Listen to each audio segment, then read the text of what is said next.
This is CHSR 97.9 FM here in Fredericton, New Brunswick, Canada. This is Python's Paradise, your film and music show. And this is your host, Greg Gilbert, aka the Python Hyena. And folks, I've had a few of the Nightmare on Elm Street alumni on here, but I got somebody on here who's absolutely dazzling. She's lovely, she's beautiful, and she has got a career, especially a lot of television credits. I'm talking about the beautiful Brooke Bundy. How do you do, Brooke? Hello. Anaconda Hyena? No, Anaconda what? Python Hyena. Python Hyena. Whoa. Anyway, hello, everybody. Glad to be here. Yeah, I love African wildlife, so yeah. I love the snakes, and I love the spotted hyena. In fact, I think I sent your daughter a video on the spotted hyena not too long ago, and I think she fell in love with it. Oh, I would love to see it also.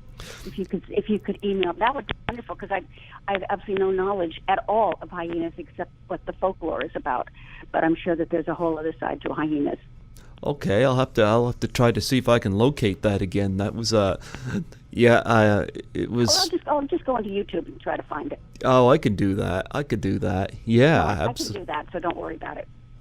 Yeah, it was at a zoo, and they're getting ready to feed the hyena, and the hyena was going through, and just a little one, and it was taking stuff off the shelves. Oh my God! They're making those little noises. Yeah. Oh. Yeah. Yeah. I gotta say, a couple of years ago, I had the lovely Tiffany Helm on here when we're talking about Friday the 13th, Part 5, A New Beginning. And I want to first off express my gratitude to her for connecting me with you, and Scotty McCoy, of course, for putting the idea in my mind, because he said you were such a wonderful guest. Oh, we had so much fun.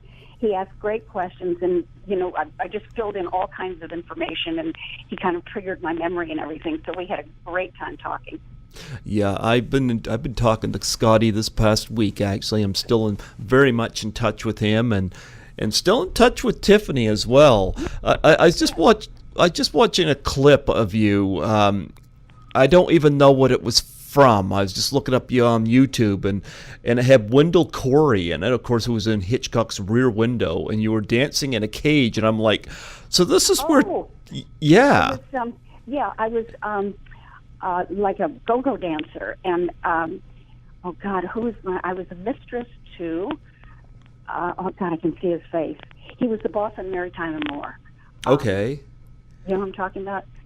Oh, Ted Knight? Yeah. No, the boss. The boss. The dark-haired guy. He was wonderful. I can't remember his name, which is a sin, because he's just an incredible actor. Anyway, I'll think of it probably during our conversation. Yeah, I saw that, and I was like, Tiffany, of course, did the robot dance on Friday the 13th, Part 5, and I was like, this is where she learned this dancing from. I don't think I had go-go boots on. I was sort of slutty, as I recall. But anyway. Well, it's interesting because Wendell Corey, of course, was in my favorite Hitchcock movie, Rear Window. What was he like? He was, as I recall, I mean, it was like a million years ago, but as I recall, just kind of professional, cool, and very polite. And just a lovely man, he was an icon, it's just, and no ego stuff, always prompt and, just a good guy. I mean, the way some actors are, and it's wonderful to be around that. Now, that right there, when did you shoot that? Was that in the 60s or the 70s? 60s. 60s. I love the look of it, too, because, I was born in 1972, so I love looking at films that were even done before my time, so, but I love the look of the video I saw, and I was just looking at clips of you, and I saw that, and I was like, Wendell Corey, okay, and you were being chastised. Run for Your Life. It was Run for Your Life. Oh, was it Run for Your Life? Okay. Mm-hmm. Okay. But yeah, most people I think affiliate you with the Nightmare on Elm Street movies, despite the fact you got this huge career. You were in the Star Trek and you were in so much television, but people peg you with the Nightmare on Elm Street. Well, the thing is, that is something that kind of laps over to 4 generations. Mm-hmm. I mean, it's really fascinating. So I was on 2 soaps for like 7.5 years, but that's just a single generation. Sometimes, a kid be watching with their grandma, something like that, and they remember. But this movie, and it become, I have to use the word iconic again, it was really way ahead of its time. And I have to confess, I saw Nightmare 4 just the other night. I had never seen it. Oh. And I sat there and I thought, this is really good. I know the budget was $5 million, but I also thought about our darling Lisa Wilcox and Tuesday. I mean, they were Wonder Women before Wonder Woman. They took on Freddy. So that's really, with this whole Me Too movement, I went, you go, girls. I mean, I was so proud of them. Actually, I had Lisa Wilcox on back in 2016. She was actually, it's interesting because she was my 50th interview, and she was my first from the Elm Street franchise, and she was also my first on Skype. I had never done Skype before, but she said her phone connection was not the best, so she asked if I did Skype, and it was the first time I was nervous about it because I'd never done Skype before. I've done a few since, not very many, but she was my landmark, and I'll always remember her for that. Yeah, she's very digitally adept. That's a hard thing to say, but she knows her electronics. Aside from being an absolute beauty, she knows what she's doing. So she's really cool. We were in Germany together. Thank goodness she was there because I kept getting lost, and I don't usually get lost. But boy, did I get lost, and at the airport too, of all places. But thank goodness she was there, and she just really took me by the sleeve and just sort of dragged me around. So she's just amazing. Anyway, it's interesting. She's a good lady. I don't know if you've ever been to New Brunswick, Canada before. That's where I'm from. You familiar? No, I haven't. No? I'm not familiar with it at all, no. Well, I'm 4 hours ahead of you, and it's funny because I've lived my entire 45 years here, and I never left the province until last November when a Canadian actress I've had on my show twice invited me to Toronto to Horrorama, and it was the first time I'd ever gone to a convention, and I've had people, even from Tiffany's movie, Friday the 13th Part 5, I've had a few of them from that movie tell me to do the conventions, and I had such a blast at that, Oh, they're wonderful. I love conventions. They are the best, and like I said before, which I think was before we were on the air, I'm always, 100% of the time, blown away by the fans who are the sweetest, most respectful, and knowledgeable, and just enthusiastic people ever. They're just amazing and wonderful. I mean, it's just an opportunity to really connect with people that you're not connected to because you're on a screen. If you're doing a play, then you're connected. But if you're on the screen, there's a total disconnect. So to be able to meet people and talk about things, and they know more about me than I know. And they say, well, what about such and such? And I go, but now at least I've seen 4, so now I know what they're referring to. But they're just wonderful. Yeah. Do you have any stories about the most unique things you've been asked to sign at conventions? Yes. I had my head, and I didn't know that my head was that small. So they brought it. They had gotten it, I think, on eBay, and they brought. Oh God, I think it was 10 huge items. They also had, I think, that horrible necklace that I wore in 3 when it comes to find out what's going on in Kristen's life, and there was a bunch of stuff, but it was mostly the head that I kind of went, whoa. So I signed it, and I said, wait a minute, stay right here. And I went running over to Robert had his own room, and of course the line was around the block twice. So I pushed ahead of everybody, and I went running into his room, and he said, Brooke, what are you doing here? I said, please. I said, just sign this. And he looked at me and went, oh, my God. So he signed it, and I went running back to the guys who brought it. They're from New York. I think they actually live in a village. And I took it back to them, and I said, here, because, they had driven all the way. We're in Pennsylvania. They had driven all the way to Pennsylvania. It's not that long, but it's still, it's a schlep with all this stuff. And it was, I just, see, that's what I mean. It's like, it's incredible. We just, we don't reach out and talk to people we don't know in life, and then when we do, we find this treasure trove of humanity within that person that we would have never known about, so here are these two guys, and just really sweethearts. Yep. So that was a good one.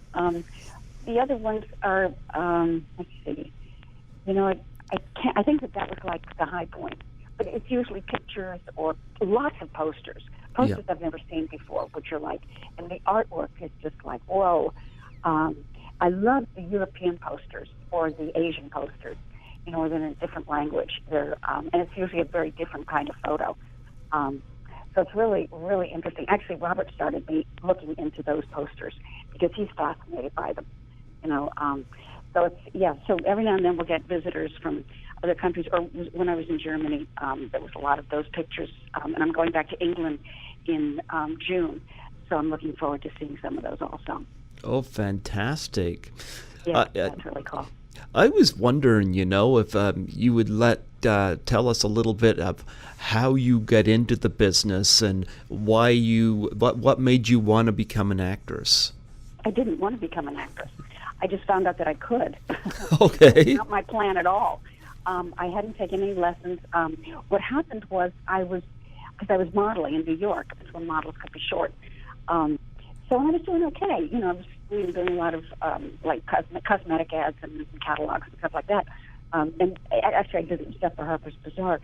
But so I was in a professional school, and one day I palled around with a man who, a kid then, obviously, but who, when he grew up, became my manager, Michael Mann, and Christopher Walken. We were like the Three Musketeers. Okay. And so Christopher said to me one day, listen, one of the people was leaving from the play. He was in a play called J.B., which was the story of Job in modern fashion. And, of course, Job had a lot of children. So he said, do you want to come in and try out for it? And I said, because we kind of looked, the kids all had to be really blonde. So I said, oh, yeah, okay, because Chris and I kind of, we could conceivably be brother and sister. So I went in, and I had done nothing. I'd done commercials. I had done commercials.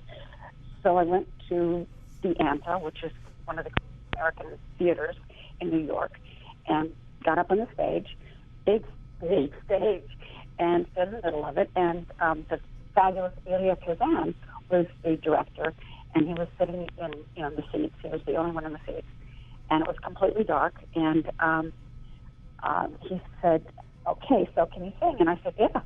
And he said, "Can you dance?" I knew the twist, and I did the twist. And he said, "Okay, got the part." And I said, "Whoa, show business, a snap. This is easy breezy." So I did the play, and I think everyone was terrified the first night that I would totally screw up and go and freeze. But it was like just falling out of bed. It was like, what's the big deal? So it wasn't until afterwards. This is a play that had won I don't know how many Tonys. Christopher Plummer, who I just adored within it. Just a major cast, major. And it wasn't until years later when I thought about it, I went, oh my God, what was I thinking? so that started the whole thing. And then, I was, because I always looked young, not so much anymore, but then I looked like I was about 12, and I was in fact about 15. So then when I came to Hollywood, I was 18, I think, and I had a Broadway credit. I was SAG, the Screen Actors Guild So I was good to go. So I worked a lot. And because I looked, 14 and 15, and I was the legal age, I could work, adult hours. So I was good to go. Oh, perfect. I was wondering how it was that you come to be part of, you were in, of course, A Nightmare on Elm Street 3, Dream Warriors, and A Nightmare on Elm Street 4, Dream Master, and I was wondering how you come to be cast in that. Well, I kind of turned it down in the beginning because I think we were going through this kind of time in America, like it's so unusual, where people were really doing radically awful things to others. Mm-hmm. And, it was like the news, it was like, oh my God, this person did that to that person, blah, blah, blah. And I thought, I don't want to be part of something that could inspire some crazy person in a movie theater to go do something bad to their neighbor, Mm-hmm. So I thought, I don't want that karma. I don't want it around me. And my agent, who was just lovely, said, get with it. So I said, okay. So I got to the set, and I had to get my head done. They had to make a cast and all that kind of stuff. And that was interesting because they kept talking to me. Are you okay? Yep. And they had music going. I said, I'm fine. So we just have to be still, so I can MRI. So I had I think I had straws in my nose. I don't. It was just crazy, and I kept looking and thinking, what the heck? What is wrong with these people? So anyway, but I got to the set, and I think it was the first or second week. It was towards the end of that time, either the end of the first week or end of the second week, where I was sitting in my chair and looking at Rodney, who had all these veins pouring out of him. I think it was Rodney who had all these veins, and I was looking and I thought, oh my God, oh, that's awful. And then I saw people huddling over one of the corners of the soundstage and getting very agitated. And I thought, I wonder what's going on. Turns out someone had broken into the studio. This is downtown LA, broken into the studio in the middle of the night and stolen Freddy's sweater. Oh. The sweater. And I'm sitting there thinking, oh my goodness, I am into something very big. If someone is willing to risk being, taken to jail and maybe, who knows what, to get Freddy's sweater, then this is very important. And I realized this, and so it was an aha moment of being on that set and going, wow, this is significant. So, and then, when I finished it, they said, and they called me within weeks, I think, or something. They want you back for 4. And I went, hold the phone for a minute. Did anybody see the movie? Did anybody see the fact that my head was separated from my body? Mm-hmm. And they said, yeah, but they want you back for 4. And I went, okay, fine. I don't care. Just pay me, I'm fine. So, and I went to Robert the first day I saw him when we were doing 4. I tell the story to everybody because it was really kind of funny. And I said, Robert, I just don't understand it. I said, I hate to be a nitpicker, but you decapitated me in 3. And he said, Brooke? And I said, what? He said, shut up. And I went, okay, no problem. I'll be quiet. So, but that was, it was just like, and then someone sat me down and sort of explained it to me, and it made sense at the time, but it doesn't make sense now. So I just let it go. It's not important. Yeah, I've heard stories about Robert Englund, of course, who played Freddy Krueger, the iconic Freddy Krueger, and I gotta say, he's quite an icon in the horror films, and I know you've told a few interesting stories about him. What was it like to work with him on set? He is absolutely... He is a prince. I don't know what else to say. He is absolutely wonderful. I loved being on set with him, and I loved doing the Q&A with him. He's generous, and I can't say enough about him. He's just one of the good guys. But on set, because we did that whole sequence, where he decapitates me and then goes in and rips up the pillows. But they wanted to do it in one take, or not one take, but they didn't want any editing. So I guess you do call that one take. So and so the camera is on a dolly, so it moved back and forth smoothly. But we rehearsed that scene, I don't know how many times, because he was very concerned about me, because he had the actual glove with razors. So that was the real deal. Mm-hmm. So they weren't rubber, and he had to do a swipe around my neck, as he, and then pull in my head. So it was, and I have to tell you, I'm rather clumsy. I'm always falling or tripping or doing something stupid. So I had my shoes completely taped on the bottom so that they wouldn't slip. And he choreographed it, I can't tell you how many times. We did it over and over and over so that there was no chance for anything to happen, because he needed the razors to then go in and rip up the pillows. So they got all those feathers flying and everything. So it was really, really interesting. And I know that he was so careful with all of the young people in 4, really, and really helping to mentor them. He was really just, like I said, he was definitely one of the big guys. Yes. And of course, between the two movies, because I know Wes Craven had some involvement on the third one, which I think was directed by Chuck Russell, I believe. Yeah. Yes. Any stories about Wes and Chuck? No, not really. They sort of, I don't know, they would just sort of come in, go out. Well, Chuck obviously, he's directing it, but no, it was very, it was just a very professional set. And everybody was really, really wonderful. I mean, I just, the actors, my fellow actors, and just everybody was just really, really cool. And of course, Rennie Harlan did the fourth one. Of course, he's now famous for Cutthroat Island, which is one of the all-time biggest flops. And I don't know whether he wants that held over his head, but sometimes I think maybe he should take Paul Verhoeven's take on Showgirls and just embrace it. Yeah, Rennie was.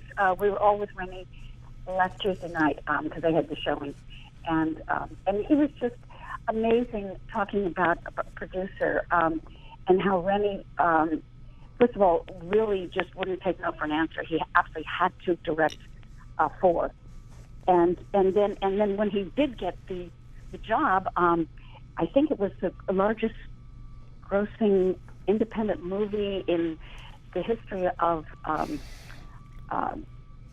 what is the company called? God, I can't remember. I can't believe I can't remember. New Line. New Line. Yeah. It was since bought by Warner's. But it was massive. And I think because he found the humor and he made Freddy, he began changing Freddy so that Freddy wasn't just this, crazed killer, but he had a sense of humor. He was, he was Freddy, and then he really helped Robert and he collaborated in bringing this kind of part of his personality out. So, I think that it's really, in some of the shots, I was really watching some of the shots, and I'm saying, this is really good. You have to take a little back step and, not even go into the logic part. You have to just let it go and just enjoy it. I mean, just it's entertainment, and let it just be that. Yes. I've interviewed a few people from the Elm Street movies. I've had Amanda Wyss on here, and I've had, from Elm Street 3, I had Ira Hayden, of course, who was the Wizard Master, and he was a great chat. And I've been in touch with Penelope Sudrow from the third one. Of course, ended up inside a TV the hard way, and I'm right now currently in negotiations with booking her. And, of course, Jennifer Rubin, Lawrence Fishburne, Craig Wesson. You had a lot of great people in that. And, of course, Heather Langenkamp, the heroine of the original. Oh, yeah. Yeah. What? Any stories about Heather? No. She just... we had, maybe just 2 scenes together. But just, she's just warm and funny and sweet and just really down home. I mean, she really is the real deal. She's just salt of the earth, kind of exactly how she comes across. Yeah. Yep, she's just wonderful. So I don't have any dirt on anybody. I'm sorry. And it could be that I just sort of in La La Land. Yep. I've only had one encounter with one actress that was less than wonderful. But it wasn't like huge. It wasn't a big deal. But in all my years, when I started acting, on stage and movie and television when I was 15, I went until I was 44. No, I lied. 40, about 46. I became an agent. So that's a lot of. Yep. To say that I only encountered one person was, and it wasn't even anything to really, bother one's mind about. It was just sort of a tiny thing. So it was really, So a lot of stories about Hollywood. Now, I haven't worked in the business in a long time. It may be different, but I don't think so. I think people are still people. And, we have a pretty nice community. Well, Lawrence Fishburne, who'd have thought that he was going to have the career he had after? God, yes. Yes, absolutely. Yep, and Craig Wesson, not enough people talk about the fact he was in Body Double and he was in Ghost Story, so he fit right in with the horror genre. Yep. Absolutely. And of course Patricia Arquette, how can we forget her? Oh my God, she's just wonderful. She was really incredible. So the thing is, it's hard. Working in television, well, specifically, television and movies, is hard. It takes a lot of stamina, and it's sometimes you get home late, you have to be up early, so there's not time to really run around and do crazy things. Although some people still manage to find the time, but mostly it's hard-working people, Yep. And of course, John Saxon, another staple of the horror genre, returning for the third one as well. Yeah. Yep. And I got to bring up one other name, of course, Tuesday Night. I like that name, Tuesday Night. I know, I love it. I just love it. And it's funny, watching the movie, I was looking at the both of us in various scenes, and I thought, we really look like mother and daughter. I love Tuesday. We just hit it off immediately, and I mean, we don't see each other socially. I mean, every now and then we'll, be invited to something together. But when we are together in conventions and stuff, it's like a party. I just love her. She's so talented. My God, that girl is talented. Her voice. When we were in Chicago, she was, because she did the music. So she was going to sing, like the title song. Anyway, so she was on the stage and people were gathered and stuff like that, and we were all drinking wine. And the lights went down the spot, and her head was down. She was so humble, humble. And she opened up her mouth, and everyone, it was like one of those moments you could hear a pin drop. Everyone looked at her and went, what? She was incredible. Really a great voice, absolutely great voice.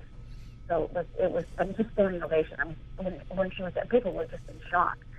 So it was really, I mean, when you look at the overall cast, it's really, really a bunch of very talented people.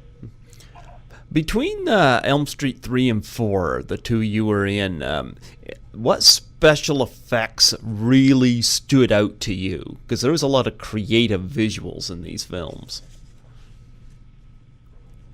Well, I think that, all of those veins and arteries, that really did a number on. I mean, that was because they had to be, and they were long, so they had to be had to be all straightened out. They couldn't be crinkled up like a hose. They had to all be straightened out. So coming out of his wrists and his legs, and it was like, oh my God. There was that, and just watching it, which I've got to talk to Brooke about, is the cockroaches. I wasn't quite sure that I understand how we got cockroaches. Yeah. Those special effects were really. And Brooke, incidentally, was one of my students when she was a kid. Okay. I really encouraged her to stay with her dream because she wanted to be an actress. Yeah. So it was really. I personally have a very deep connection with many people in that cast. So, and Troy, her mom was my best friend who passed away about 3 years ago, and I still get choked up thinking about it. But we were best friends, and we worked together as agents, and we were toys agents. So it's like, it's just, just scratch the surface, and it's like, what 10 degrees of separation. So, anyway, and I can't remember. Oh, the U.S. about the special effects. I think overall, the whole thing. Oh, I guess it wasn't Rodney with the veins, because Rodney dies in the bed, drowns in the bed. Right. Who was it with the veins?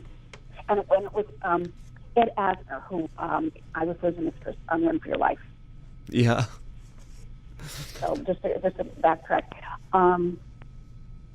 who was it with the veins in 3? He was in the bed, and of course the veins were ripped out of him, and they did that whole. He ended up being knocked off the building, but everybody thought he jumped, but he was being led by his veins, But that wasn't Rodney, because Rodney died in the bed, right? I just saw it. Oh, that's right. Yeah. Yeah. Who was it with the veins? I can't remember now. I don't have the information right in front of me, but I know that scene too. It's been a little while since I've seen the movie, but I do remember the vein scene because I just cringed. Oh God! Oh my God! It was like, oh, and it was just spread all over the floor in the soundstage. Yep. He was next to him, and I'm looking at him like, oh my goodness. So yeah, that really had an impact. But I think because this is all before what do they call CTV or something like that when it's all computerized. Mm-hmm. This is all green screened and blue screened.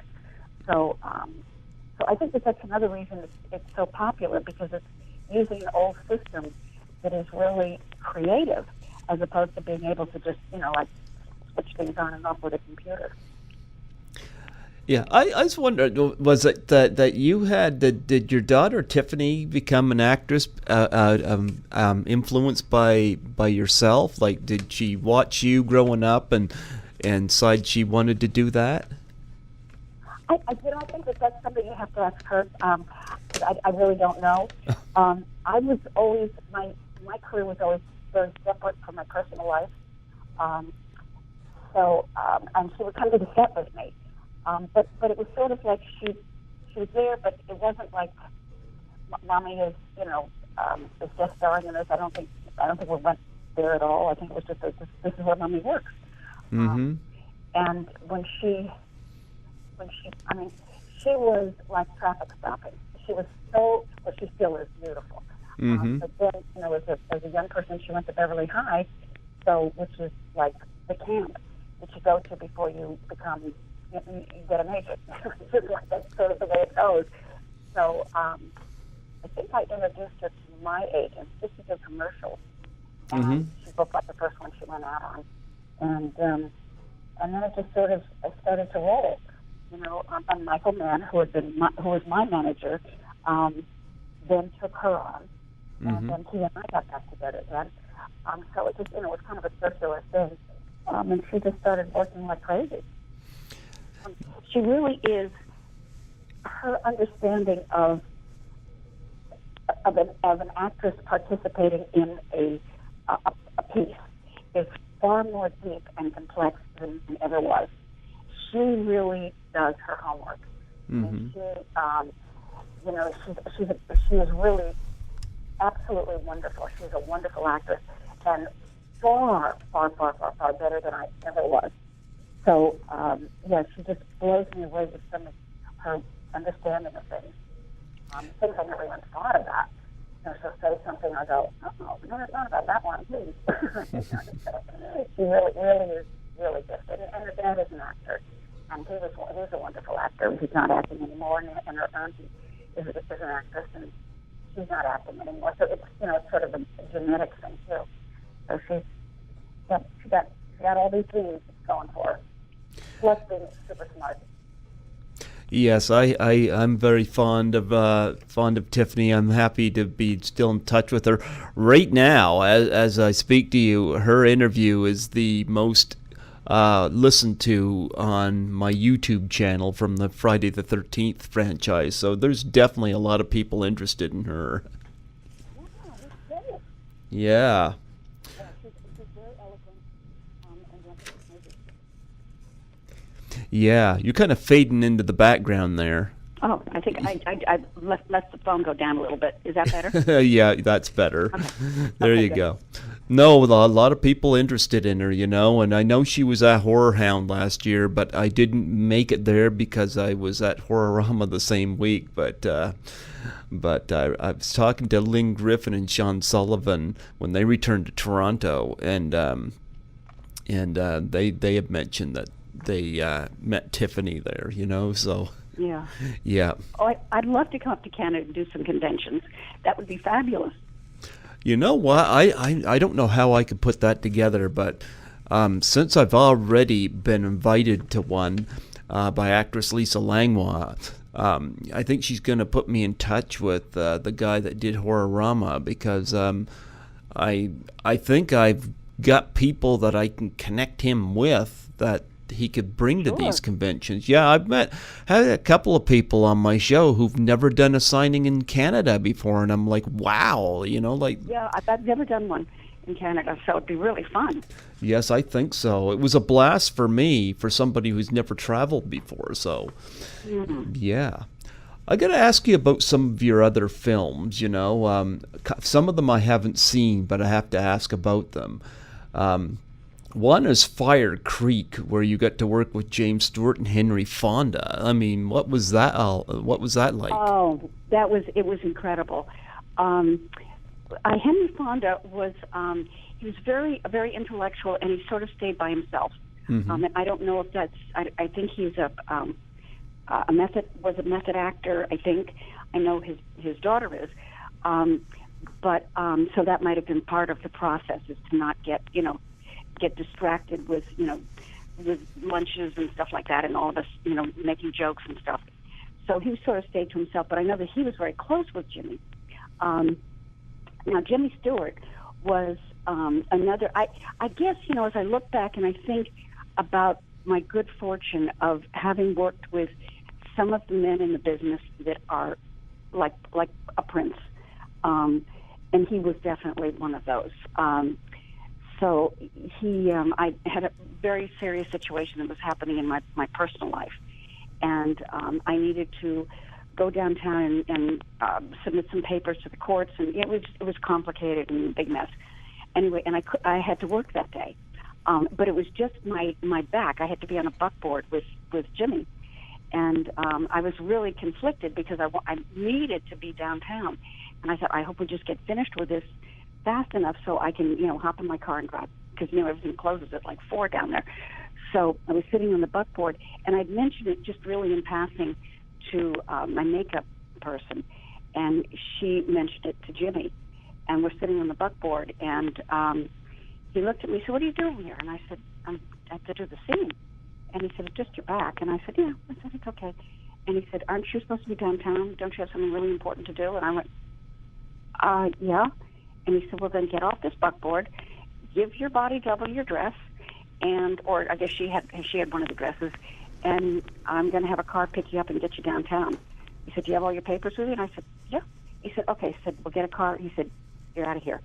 So, that kind of thing, that concern for, I'm just a little actress. Yeah. Was, that kind of deep concern for another human being, and realizing the gravity of the situation, which I had told my the makeup artist, that he just did the right thing, that kind of civility and kindness and generosity. Yes, I love James Stewart. He was in 4 of the Hitchcock movies, and of course, It's a Wonderful Life, playing every Christmas. Yes, that's a wonderful story. I've heard nice stories about James Stewart. And of course, Fire Creek I have not seen, but I saw that in your credits. I was like, wow, that's 2 very standout performers in that movie. And what was your role like in that movie? Oh, I was a slut. I was a teen slut. Okay. So it was a great role, Leah. I mean, I was just like awful to my mother, and I was seducing Gary Conroy. Okay. Conroy, yeah, and he was open to the seduction. I was just like wild in the streets.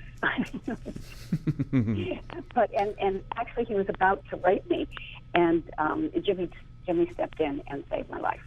So, but I was a teen slut.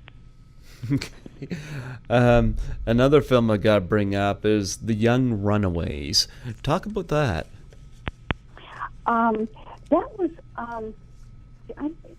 it's hard to remember all the stuff. I remember one of the things that I thought was really kind of funny was I was supposed to, like, we had run away and had gotten, I guess we were supposed to, like, be in the same room together and sleep in the same room together, something like that. I can't remember. And so I had to, like, I think it was written in, it was a little, you know, every now and then it got a little sleazy, but I had to take off my bra. So there was sort of anticipation, and I did the convent change. Okay. You take it off through your sleeve, so no skin is shown. So that was like, I remember doing that, and it was just kind of like, okay. I said, I'm not taking it off any other way. So anyway, so that was when I quickly put something like very thick and big over me, and then jumped under the covers. But it was a fun movie, and we went to Chicago, filmed a little bit there. I love Chicago. Anyway, so yeah, it was a cute movie, and it was also naive, and it was ahead of its time because it was slowly coming out that the kids across the country were running away from home, and running away from a battered situation or just verbally abused or just whatever, and a lot of them getting into trouble, because they were, fresh off the farm or naive as kids are, and believing people saying, hey, let's go give you a ride, So it was kind of an alarming situation for a lot of these young people. I think that was one of the kind of like morals to this whole movie. It was kind of, and again, it was a very kind of intimate, sweet movie. Mm-hmm. But there was definitely a message. And of course, you did Explorers for Joe Dante. I've interviewed. I never had Joe Dante on my show, but I've had people from a number of his movies on here. Most specifically, Belinda Belansky's been on here 3 times. Oh. And, yeah, I love Belinda, and she's wonderful. Yeah, she's so cool. I haven't thought about her in a long time, but as soon as you said that, I just like, oh my God, Belinda. Yeah, because we have the same initials. Yeah, well, she's I've had her on my show 3 times, and she's coming on again this year. I mean, I love talking to Belinda, and she's an artist now, and although she did tell me that I think she'd go be doing something else with Joe, but I know Joe Dante has worked with her a lot, and I don't blame him. She's a delight, But you were in Explorers, and of course you get to work with Joe Dante. What was that experience like? That was an amazing experience. I was a teacher, and I was a science teacher, mm-hmm. And I had to talk about this whole monologue about the properties of nickel. And they had one of those big charts behind me with like all the metals and the components and how. The weight, whatever that thing is in science, I don't know. I don't know nothing about it. No. So I went home that night when I got the part and just studied this like a crazy person. I memorized the whole thing. So I go in and I'm doing my monologue about nickel and blah, blah, blah. And I think that they cut to the kids kind of rolling their eyes or whatever.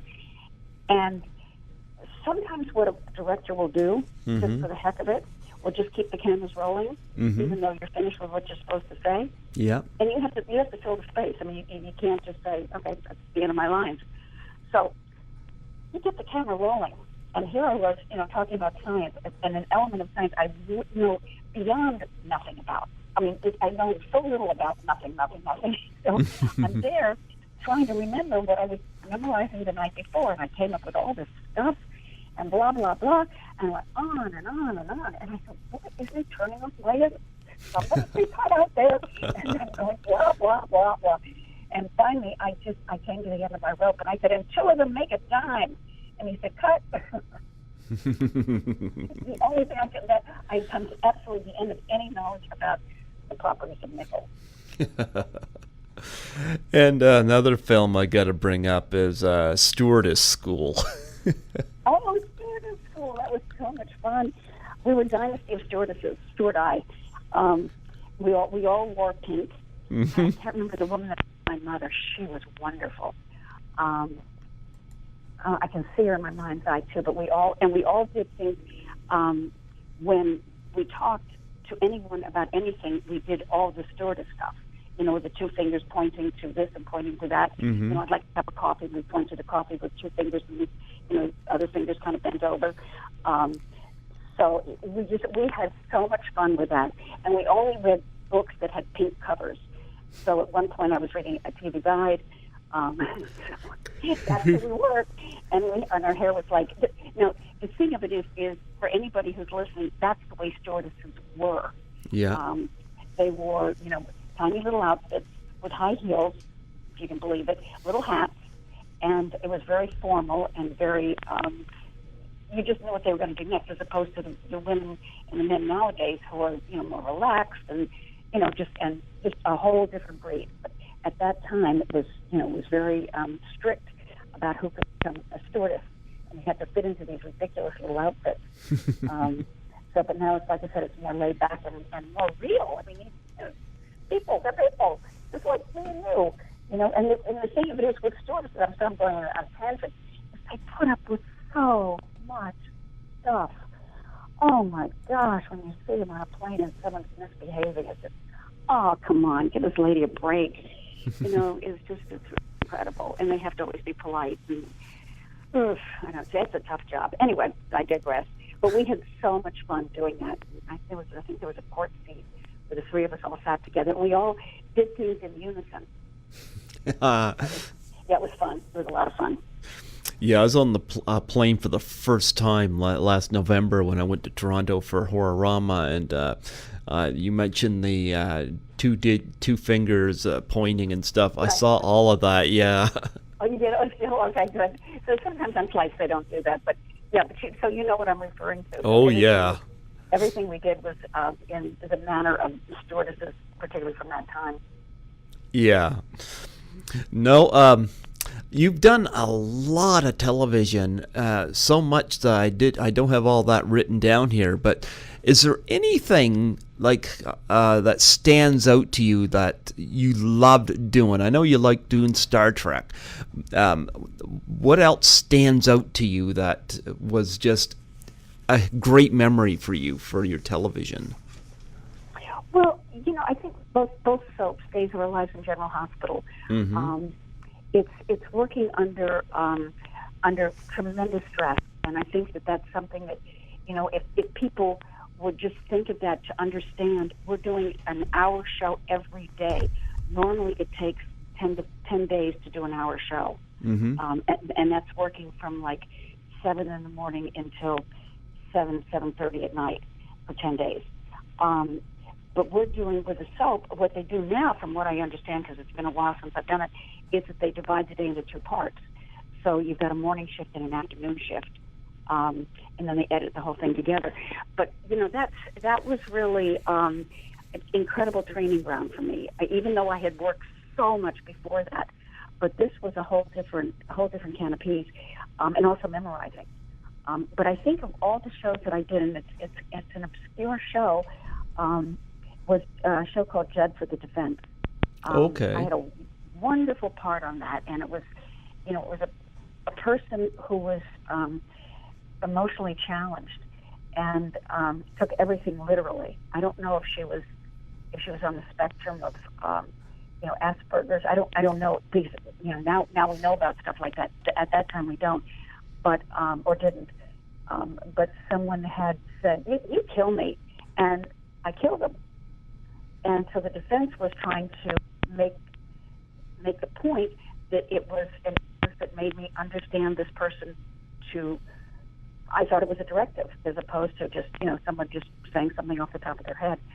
So it was a really wonderful part, very, very interesting part.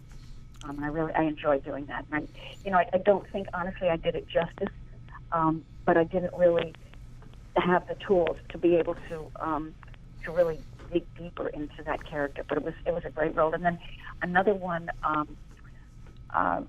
where, let's see, what was it called? Oh, God, I can't believe it. With geez Louise, I can't remember. But I was someone who was very rich and wore fantastic clothes, absolutely Valentinos and Chanel's, and oh my God, it was amazing. And it was all about they played a lot of Elvis Presley music and a lot of music about letters being delivered. You mean so like Return to Sender? Return to Sender. It was really great. I think my husband killed me. I think that's what it was. But anyway, it was just so much fun to do with these clothes, and oh my gosh, and jewelry, and oh, I just felt incredible. It was great. It was a show with Bruce Willis, and Moonlighting? Moonlighting. There you go. Yeah. So that was an interesting set, to be honest. I was like, whoa, okay. So it was a tap dance around that, but anyway, but it was a lot of fun to do. You got any charities you're involved in? Well, yes and no. I mean, anything that has to do with, feeding children and protecting animals. It's just not like one per se, but just a lot of them. Oh, I'm kind of the same way. I've helped various charities, especially through interview guests. So I'm kind of like you on that. So. Yeah, and world peace. I mean, I think to me that's the big issue. Otherwise, there won't be any children to feed, or animals to feed, or or vegetation to feed. I mean, that's one of my biggest. Ever since I was like maybe 4 or 5, that's been my main focus in my life, is world peace. So, it's incredibly important, and we're living at a time where it is really tenuous. Oh, yeah. I'm actually kind of afraid to travel to the States with the situation with the guns going on right now. It's crazy. It's insane. Absolutely insane. It is insane. It's just, I'm so upset with this whole thing. And it just, we have the Second Amendment. No one is going to take away people's guns. No, I agree. But at least let's have some guidelines where somebody who is an abuser at home cannot get a hold of a gun, because you know what that person's going to do with it. Someone that has emotional difficulties knows if they are not allowed, or the person is allowed to fly, they shouldn't have a gun. There's if you can't drink, if you can't buy a beer, you shouldn't have a gun. It's like it's this NRA stuff that is just out of control, and people in our government that are on the payroll. I think that their days are limited now. I think finally people are catching on. Yeah. But this last tragedy was so horrifying. Yep. You see those kids with, their arms and hands on the next kid's shoulders being led out of that school. It's just, as I said, I'm a Buddhist, and I've been ringing the bell 17 times ever since it happened at night. This has just got to, the murder of little kids wasn't enough. And what is it going to take for people to just say stop? But I can understand why you don't want to come here. I totally get it. Yeah, absolutely. It's just... I've been at LAX when there was a shutdown, and I was standing in line, and I said, oh my God, we're a bunch of sitting ducks here. Yep. So there was somebody with a gun. And they got him. This is years ago. But there's also stuff like that you don't hear because of the impact. It's like Jaws. They didn't want to tell anybody about the big shark in the water. No. Because it would ruin the season. Well, it's interesting because nobody should have an assault rifle. I mean, yeah. You know what you would do to the deer? It's inexcusable. That's the thing. It is absolutely inexcusable. I don't know who was telling me this. It might have been my younger brother, I don't know, but was telling me that there was a video where a father was filming his son, Yeah, and he was going around. He couldn't buy cigarettes, couldn't buy beer, couldn't even get a scratch ticket for the lotto, but he was able to go in and purchase a gun. Yeah. Which and the video was just done to prove a point, you know. Yep. Absolutely. And I have 2 dogs. They both have licenses. It's like, I mean, they're just kind of benign little doggy dogs. Mm-hmm. My car has a license, and I had to pass a test to get my license. It has to be registered. So it's these huge interests that are just really destroying this country. And don't even get me started, because I can really get cuckoo. Yeah. with my country, and I love my country. But I'm not crazy about what's going on right now. We gotta get you to our country, We got to get you to a signing. Yes, absolutely. Well, I feel safe too. That's another thing too with the signs. Like, although, like I said, the people that are there are just so wonderful. It blows me away every time I go to a convention. Well, you know what? Well, we certainly are very, very. I'm so honored to have you on here, and once again, I want to thank Tiffany Helm for connecting me with you, and for even Scotty McCoy for even putting that in my head. Because thank you. That's and back at you. It's really been a pleasure. Yeah, I was just wondering if before you go, if you mind doing a plug for my show. Sure. And I can't. I know your name, but I can't remember the name of the show. My show's called Python's Paradise. Python like the snake? Yeah. Python's Paradise, yeah. You better listen to Python's Paradise, because it's filled with all sorts of interesting stories and fun facts and just fabulous conversation. So please listen to Python's Paradise. It's such a great name. I can't believe it. I get asked about that a lot, and I'm very proud of that name, yeah.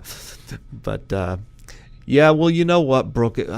I appreciate so much that you allowed me the honor of interviewing you today and talking about your career, the Nightmare on Elm Street movies you were in, and of course, even your older credits in television. It was nice to go back through that and talk about that with you. Yeah, it was fun and kind of reminiscing, and I'm sorry if a lot of it I've forgotten.